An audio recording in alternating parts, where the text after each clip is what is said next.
To take down the pistol, we're going to move the slide to the rear, pressing up on that slide stop.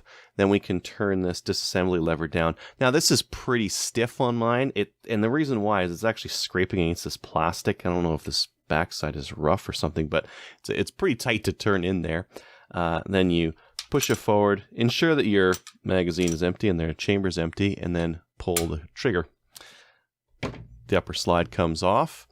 And just like on your M&P and pretty much every other standard pistol out these days, your spring and your barrel come out and you're disassembled.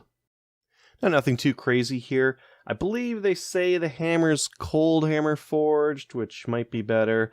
It's actually using a bunch of grooves in there, so a little bit more grooves than normal. Maybe that's better, maybe not. Who knows? Now, I can tell you one thing. The finish on this, you can see it looks quite black, and that's because it's almost like a matte finish on there. This is, I think I read that it was Parkerized and then it was Cerakoted afterwards. I don't really trust this finish to hold up that well. Maybe it does. Maybe it holds up really well. I'm going to take it out to the range and beat it up a bit and see if see if the finish stays on. But just one thing to keep in mind. The other thing I have heard is that some guys have had the rear sight loosen on, so you might want to check these Allen head screws on the back of the rear sight, and just one at a time undo them, or just check them for torque. If they are loose, I would recommend taking them out, cleaning them off, throwing a little bit of Loctite on there, and then putting them back in, because you don't really want that rear sight to move. Now to pull our firing pin out, what I'm going to do is depress on the safety plunger here, pull down on the firing pin, and then basically just pull that plastic down there, because it has to be pushed down for the, oh god damn you. Alright, just to show you what I did there, you have to actually push this plastic sleeve down. You see that plastic sleeve that's kind of holding that firing pin in there, and that's the bit that you got to push down so it clears this rear plate. Now, if you've ever seen an M&P or even a Glock, this is going to be pretty similar. We've got our block at the front there for acting against the barrel. We've got a couple of rail pieces at the front and back. These are steel. One thing that is different is the firing pin and how it's actuated with this trigger bar here.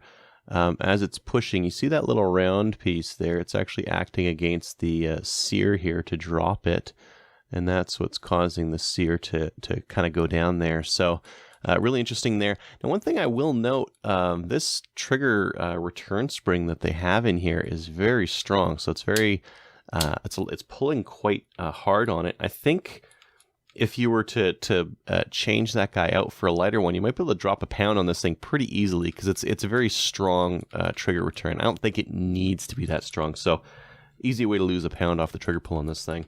The other way, if you just get one of these guns, right off the hop, the trigger pull is quite heavy, and you may want to just pre-wear these in. And it's very easy with this, because you can just sit here and just go like that, and these surfaces will slowly polish against each other. You won't get the polishing against the safety block in the slide there, but you will get that sear wear in just by going like this, a few hundred times. So if you really wanted to, you could just sit and watch a movie and just click this thing back and forth, and you'll get a little bit of wear on there. Once you're done with that, it wouldn't be a bad idea to just throw a little bit of grease on that thing, just to make sure that surface is well lubricated. So I just chucked some synthetic on there, and oh man, I can already feel like it feels a little bit better already. Now, reassembly on these things is pretty easy. I'm going to show you guys a couple of places to oil, just in case you end up getting one of these. The first is just up here on the barrel. That's where it's going to lock in on the front. So just a little bit on there, and if you want to, just go ahead and throw it right around the circumference, right at the tip there, and then just on the sides here, a little bit at the back, and a little bit right in the recesses there where our action is going to be. Once you're done with oiling the barrel, you can go ahead and slide it into the gun, lock it in place, grab your spring.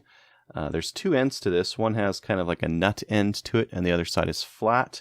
flat side to the back, put it in there, and then kind of push in and down so it locks it in place. Now, optional as well, you may want to just oil these the rails that it has on there, just to give it a little bit of lubricity. And as well, if you notice any of the places where the paint is flaked off, or if the finish is starting to go, definitely lube those areas with some oil, because that'll prevent rust from forming on this gun.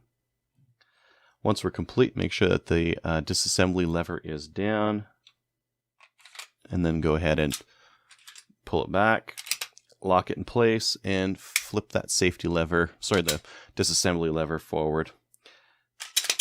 Test it out for functioning. I am empty. Test a reset.